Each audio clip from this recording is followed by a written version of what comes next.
suci menurut Markus. Dimuliakanlah Tuhan. Pada suatu hari, serombongan orang Farisi dan beberapa ahli Taurat dari Yerusalem datang menemui Yesus. Mereka melihat beberapa murid Yesus makan dengan tangan najis, yaitu dengan tangan yang tidak dibasuh. Sebab orang-orang Farisi, seperti orang-orang Yahudi lainnya, tidak makan tanpa membasuh tangan lebih dulu, karena mereka berpegang pada adat istiadat nenek moyang. Dan kalau pulang dari pasar, mereka juga tidak makan kalau tidak lebih dahulu membersihkan dirinya.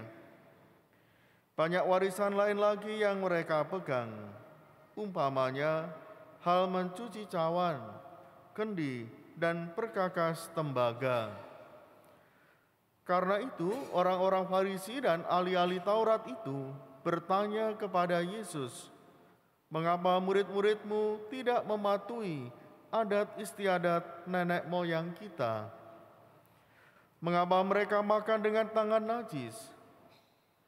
Jawab Yesus kepada mereka, "Benarlah nubuat Yesaya tentang kamu, hai orang-orang munafik. Sebab ada tertulis, bangsa ini memuliakan Aku dengan bibirnya, padahal hatinya jauh daripadaku. Percuma mereka beribadat kepadaku, sebab ajaran yang mereka ajarkan ialah perintah manusia. Perintah Allah kamu abaikan untuk berpegang pada adat istiadat manusia." Yesus berkata kepada mereka, "Sungguh pandai kamu mengesampingkan perintah Allah, supaya kamu dapat memelihara adat istiadatmu sendiri. Karena Musa telah berkata, 'Hormatilah ayahmu dan ibumu,' dan siapa yang mengutuki ayahnya dan ibunya harus mati. Tetapi kamu berkata, kalau seorang berkata kepada bapa atau ibunya, 'Apa yang ada padaku, yang dapat digunakan untuk pemeliharaanmu, sudah digunakan untuk kurban, yaitu persembahan kepada Allah,' maka kamu membiarkan dia untuk tidak lagi berbuat sesuatu pun bagi bapa dan ibunya. Dengan demikian sabda Allah kamu nyatakan tidak berlaku demi adat istiadat yang kamu ikuti itu. Dan banyak hal lain seperti itu yang kamu lakukan." Demikianlah sabda Tuhan. Syukur kepada Kristus.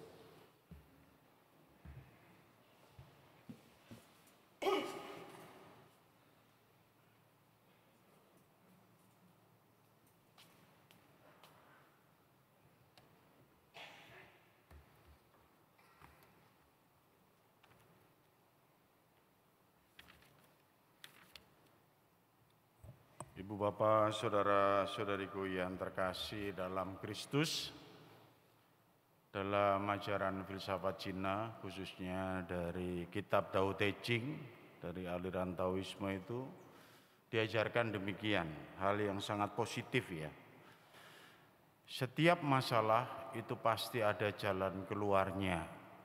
Setiap penyakit itu pasti ada obatnya, asalkan kita mau berusaha. Disebutkan begitu dalam kitab Tao Te Ching itu, bahwa setiap penyakit itu pasti ada obatnya, asalkan manusia itu berusaha. Ini menjadi gambaran positif dan optimis untuk menghadapi kehidupan ini ya. Sebuah pengharapan yang sangat kuat bahwa hidup kita ini penuh dengan kebaikan, kita mohon kemakmuran dan juga kesehatan. Dan itu yang sangat terasa sekali bagaimana sapaan sabda Allah yang kita dengarkan dari bacaan pertama gitu. Yang kita dengarkan dalam misa hari orang sakit ini, bahwa Allah itu menjadikan semuanya itu baik ya. Allah melihat bahwa semuanya itu baik. Itu disebutkan di situ. Setelah Allah menciptakan hari pertama, kedua, ketiga, berhentilah. Allah mengatakan bahwa semuanya itu baik. Bahkan pada hari yang ke-6 itu dikatakan sungguh semuanya itu amat baik. Dan yang menarik dari yang kita dengarkan dari bacaan pertama, Ibu Bapak, Saudara-saudari yang terkasih, pada hari ke-7 Allah itu berhenti karena melihat semuanya sungguh amat baik. Sehingga lalu Allah berhenti pada hari ke-7 dan bukan Allah kemudian istirahat seperti kita kalau hari Minggu ya. Enggak. Allah itu kemudian menguduskan dan menyucikan. Allah setelah melihat semuanya itu baik, memberkati semuanya, menguduskannya. Itu digambarkan begitu. Pasti omongan Romo Pras ini lalu menjadi sesuatu yang paradoks pada saat kita menderita sakit saat ini ya. Romo ngomong apa? Katanya semuanya amat baik kok saya sakit kan gitu. Semuanya sempurna kok amat sakit, kita ini kok menderita itu ya. Nah ini ada hal yang perlu kita lihat lebih dalam tentang kehidupan kita ini antara sehat dan sakit, antara yang mungkin tidak sempurna dan yang sempurna ya. Ibu bapak, saudara-saudariku yang terkasih, itu Allah melihat semuanya baik dan sempurna itu sebelum Adam dan Hawa itu jatuh ke dalam dosa. Ya. Jadi kalau kita bisa melihat kenapa ada orang yang menderita, kenapa ada yang sakit dan sebagainya, karena kita semua ini mewarisi dosa asal, dosa cacat yang diwariskan Adam dan Hawa manusia pertama itu. Dan itulah yang kemudian menjadikan kita seperti Adam dan Hawa juga yang terkena dengan kutuk Allah lalu diusir dari Taman Eden, dan dikatakan dalam kitab Kejadian juga, kamu akan bersusah payah hidupmu di dunia ini. Itu artinya apa? Bahwa kita semua lalu kemudian mengalami sesuatu ya yang tidak lagi sempurna dan tidak lagi baik sepenuh-penuhnya gitu. Sehingga lalu kehidupan Anda dan saya ini rapuh akibat dosa itu. Rapuh yang sungguh-sungguh rapuh. Sehingga lalu kalau ada terkena dengan hawa panas dan dingin saja, kita semua lalu bisa kena flu ya. Bisa kemudian meriang badan kita ini. Apalagi terkena dengan bakteri, dengan baksil, dengan virus dan sebagainya gitu. Lalu tubuh kita ini memang menjadi rapuh, Bapak Ibu saudara-saudari yang terkasih. Dan dikatakan sungguh bersusah payahlah hidupmu mencari makan di bumi ini. Terlalu keras bekerja, kita kemudian capek. Kalau ngoyo sekali bekerja akhirnya terkena dengan organ tubuh kita yang paling dalam. Bisa kena jantung, bisa kena hati, bisa kena lever, bisa kena ginjal dan yang lain. Demikian juga yang lainnya dan yang lainnya, termasuk ya kita juga terkelanda juga dengan ya kedosaan orang lain yang sembrono hidupnya, yang tidak perhatian, yang seenaknya sendiri, sehingga bisa terjadi banyak musibah dan kecelakaan juga seperti itu juga. Nah lalu bagaimana kita bersikap Bapak Ibu saudara-saudari yang terkasih dalam kehidupan ini yang tadinya itu sempurna kalau kita lihat dalam bacaan pertama ya, dalam kitab Kejadian semuanya baik, semua amat baik, kok sekarang saya ngalami begini. Ya dulu semuanya baik, semuanya boleh dimakan ya, dikatakan di situ kalian itu boleh untuk menguasai segala sesuatu dan itu tidak akan menimbulkan banyak sakit penyakit.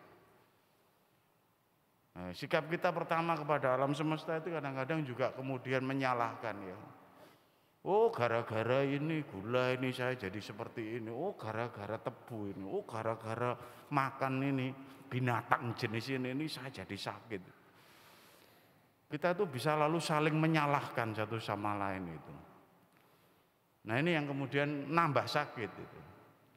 Karena pengennya manusia sama. Pada saat Hawa itu dituduh, ya, pada saat Adam itu dituduh, dia lalu menunjuk-nunjuk itu, mulai dosa pertama ini, tidak mau menanggung sendiri. Kenapa kamu begitu? Hawa yang menawarkan itu. Hawa juga ditanya, kenapa kamu begitu? Setan itu, ular itu yang menawarkan itu. Sama. Kita ini bisa sakit penyakit dan Anda semua bisa menanggung, saya juga. Itu pertama mesti nggak melihat diri kita dengan mawas. Selalu nyalahkan orang lain, nyalahkan peristiwa, nyalahkan makanan, nyalahkan tanaman, nyalahkan binatang, nyalahkan siapapun. Itu sudah sakit yang membuat pintu pertama, Bapak Ibu Saudara. Apalagi nyalahkan orang yang mengasihi Anda, pasangan Anda, gara-gara bojoku romo aku loro, lagi wis gawat. Gara-gara anak-anakku iki romo aku loro saiki. Iki luwih gawat maneh. Gara-gara orang tua saya. Itu Anda sembuh mau minum apapun tidak akan sembuh karena dalam hati Anda itu masih berdosa untuk menyalahkan siapapun. Nah, Bapak, saudara-saudari yang terkasih dalam Kristus, Allah tidak tega melihat kita dalam kondisi seperti ini. Maka Dia mengutus putranya, Yesus Kristus, untuk hadir. Dia mau memberikan, menunjukkan sungguh bahwa aku ingin mengembalikan manusia pada gambar dan rupaku yang sesungguhnya. Seperti dalam kitab bacaan itu kan kita bisa melihat bahwa Allah menciptakan kita itu seturut gambar dan citra Allah. Maka Dia mengutus putranya dan Yesus itu hadir ke dunia. Jelas di dalam seluruh kitab Injil ditunjukkan bahwa selain Dia mewartakan jalan keselamatan, Dia juga menunjukkan Dia mampu mengusir setan, Dia juga mampu menyembuhkan orang yang sakit.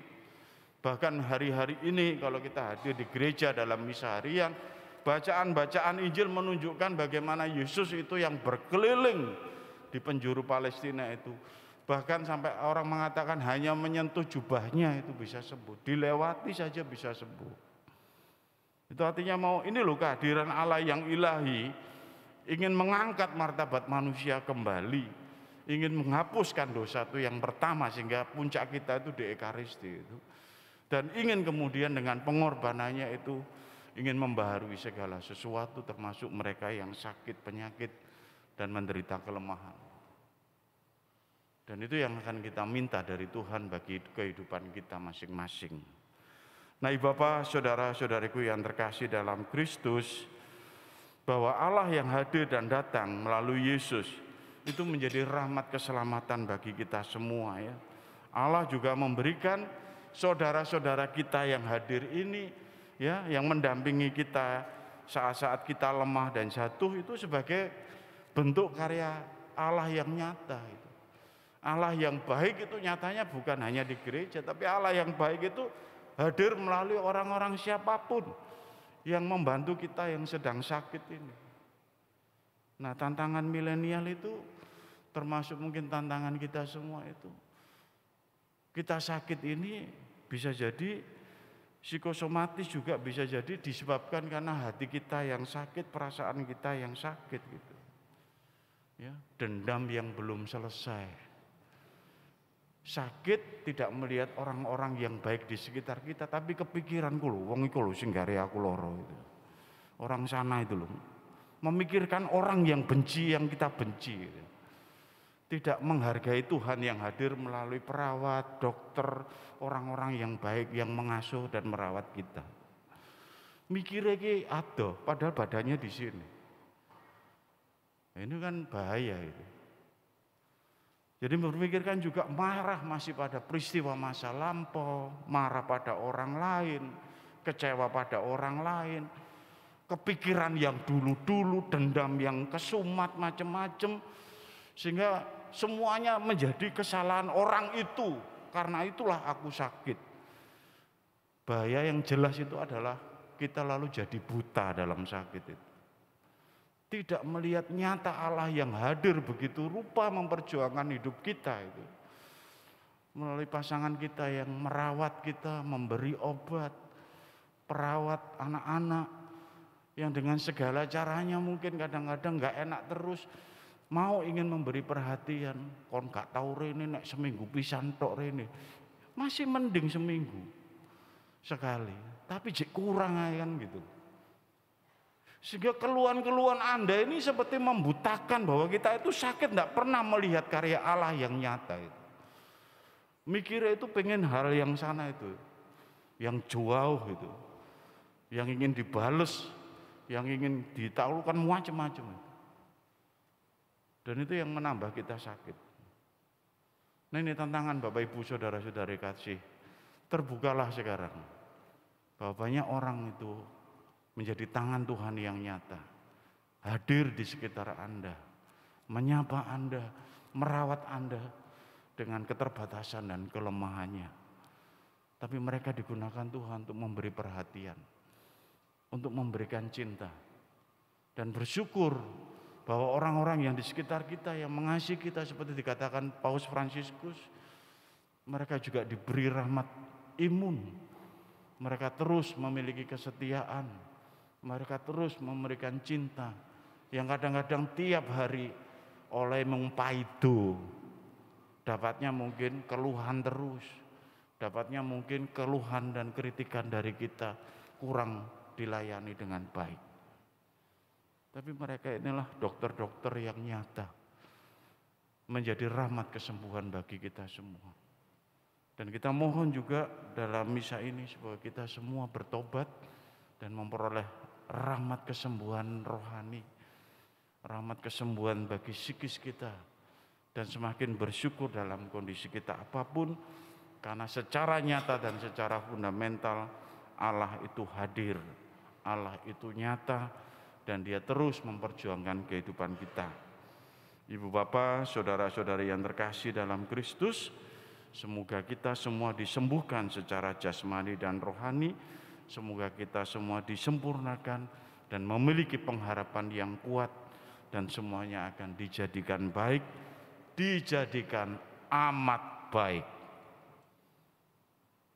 Berkat Tuhan menyertai kita semua.